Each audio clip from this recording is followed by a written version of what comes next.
Jumpa lagi di Kapten Anime. Kaido memiliki sebuah mode serangan baru yang sangat brutal. Para Gorosei muncul dan mereka kaget dengan kemunculan sosok legenda di masa lalu. Setelah cukup lama menunggu, akhirnya versi full dari manga One Piece chapter 1037 sudah rilis pada hari ini. Dan sudah bisa kita cemak-cemak bersama-sama. One Piece chapter 1037 kali ini akan mendapatkan judul Shuron Hake, yang mana judul tersebut merupakan nama teknik milik Kaido. Di chapter kali ini akan disuguhkan dengan beberapa kejadian yang cukup menarik. Di antaranya, pertarungan Luffy dan Kaido yang masih berlanjut dan semakin memanas tentunya. Lalu sosok kakek-kakek boyband alias Gorosei yang akhirnya diperlihatkan. Dan mereka terlihat terkejut dengan kemunculan sosok legenda yang ada di masa lalu. Cerita dimulai dengan menampilkan situasi di ibu kota bunga, di mana orang-orang tersebut masih menikmati festival api yang berlangsung di sana. Kemudian, bab dipotong ke atap kastil Onigashima. Di sana, pertarungan antara Luffy dan Kaido telah berhenti sejenak. Luffy terlihat terkejut dengan Kaido yang kembali ke wujud manusianya karena mendapat satu tong sake, lalu dengan tenang meminumnya. Luffy kemudian berteriak kepada Kaido dengan sangat marah karena dia mabuk saat pertarungan. Kaido yang sedang mabuk tiba-tiba menangis sambil tertawa dan mengatakan bahwa mabuk tidak akan membuatnya menjadi lemah. Dengan wajah yang sangat kesal, Luffy pun berlari ke arah Kaido dan membesarkan lengannya sambil merepet-repet janda. Luffy menyerang Kaido dengan tinjunya, tetapi Kaido berhasil melompat mundur sambil tertawa dan menghindari tinju Luffy itu dengan teknik baru yang bernama Shuron Hake. Kaido kemudian berubah ke bentuk hybridnya dan menggunakan gaya bertarung baru yang bernama Warai Jogo. Lalu dengan Kanabonya, Kaido memukul Luffy dengan teknik Ragnaroku. Serangan Kaido tersebut sangatlah kuat sehingga orang-orang di lantai pertunjukan melihat bagaimana sebagian atapnya runtuh. Luffy pun terkena pukulan Kaido dengan sangat telak di jidatnya. Kaido kemudian berubah lagi ke bentuk naga Bear Brand-nya, tapi sambil menggelepar-gelepar di tanah karena mabuk berat. Lalu Kaido tiba-tiba berubah menjadi sedih dan menangis. Di sisi lain, Luffy kembali bangkit dan berlari ke arah Kaido. Namun secara tiba-tiba, Kaido menyerang Luffy dengan teknik pisau angin yang bernama Tatsumaki Kaifu. Namun, Luffy berhasil menangkis salah satu pisau angin milik Kaido itu. Lalu, Kaido berubah menjadi bentuk hybridnya dan mulai menangis tak terkendali. Kemudian, Kaido mencoba menyerang Luffy dengan teknik Ramei Hake. Namun, sebelum serangannya dilakukan, Luffy melompat dan menghindari serangan tersebut terlebih dahulu dengan penglihatan dari Kenbunsoku Haki tingkat tinggi miliknya. Luffy lalu bersandar pada Kanabo Kaido untuk mendorong dirinya ke arah Kaido. Dan kemudian, Luffy menghantam dagu Kaido dengan tendangan yang sangat kuat sambil mengeluarkan kilatan petir hitam.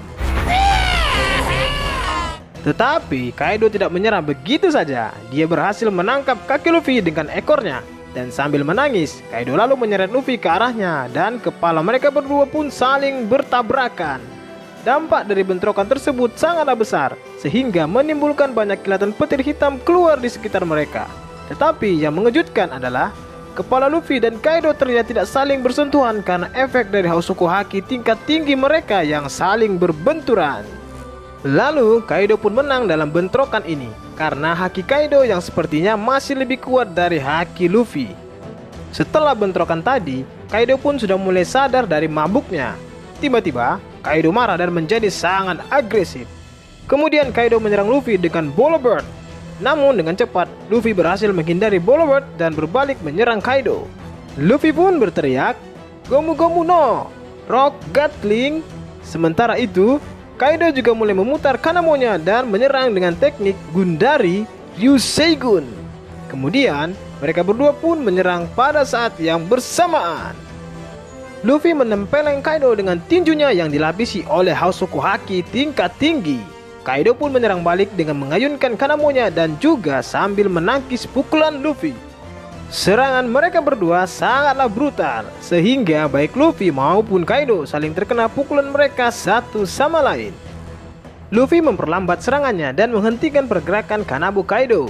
Kemudian Luffy menegangkan dan membesarkan kakinya, lalu menendang perut Kaido dengan tendangan yang sangat kuat. Kaido terkena telak dan mengeluarkan darah dari mulutnya. Luffy pun menatap Kaido dengan sangat serius dan marah. Pertarungan mereka berdua berlangsung sangat panas. Tetapi cerita dipotong dan berpindah ke suatu tempat di atas Red Line, yaitu Tanah Suci Mari Gorose. Di sana terlihat kakek-kakek boyband alias Gorose berkumpul di kastil Pangea. Para opa-opa Korea ini pun sedang membicarakan perang yang sedang terjadi di Wano Kuni. Mereka tidak menyangka kalau pertempuran di sana bisa sampai sejauh ini. Salah satu Gorose mengatakan bahwa mereka harus bertindak dengan cepat dan segera menangkap Nico Robin. Cerita kemudian berpindah ke laut dekat Wano Kuni. Armada perang pemerintah dunia sedang berada di sana dan kemudian salah satu agen pemerintah tersebut melaporkan situasi di sana dengan Denden Mushi. Agen yang lain terlihat sedang mengamati sesuatu dengan teropong dari salah satu kapal. Lalu dia kaget karena melihat ada sosok bayangan raksasa yang sedang mendekat. Lantas dia pun melaporkan apa yang dia lihat itu ke para Gorose yang ada di kastil Pangea. Cerita kemudian kembali ke kastil Pangea di Mari Gorose. Salah satu Gorose dengan bintik tanda lahir di dahinya mengatakan bahwa itu adalah hal yang tidak mungkin. Bahkan bagi kami, buah itu telah menjadi sebuah legenda. Dia juga mengatakan bahwa selama berabad-abad yang lalu, itu bahkan tidak terbangun sama sekali. Kemudian, Gorose dengan rambut pirang dan janggut pendek mengatakan, lalu mengapa pemerintah dunia berniat memberi buah iblis itu sebuah nama yang lain? Pada panel terakhir di bab ini, kita akan diperlihatkan tentang sosok apa yang sebelumnya dilihat oleh agen pemerintah tadi. Bayangan raksasa tersebut ternyata adalah Junisa, seekor gajah raksasa yang membawa pulau Zou di punggungnya.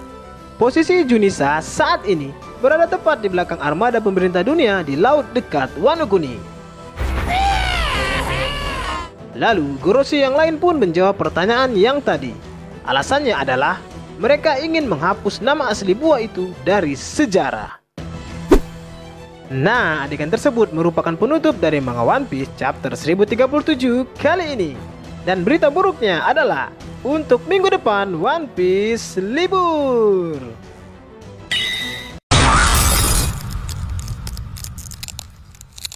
Oke, cukup sekian dulu ya nakama. Tetap stay terus di channel ini agar kalian tidak ketinggalan informasi paling update tentang One Piece yang akan Abang Kapten bagikan untuk kalian semua.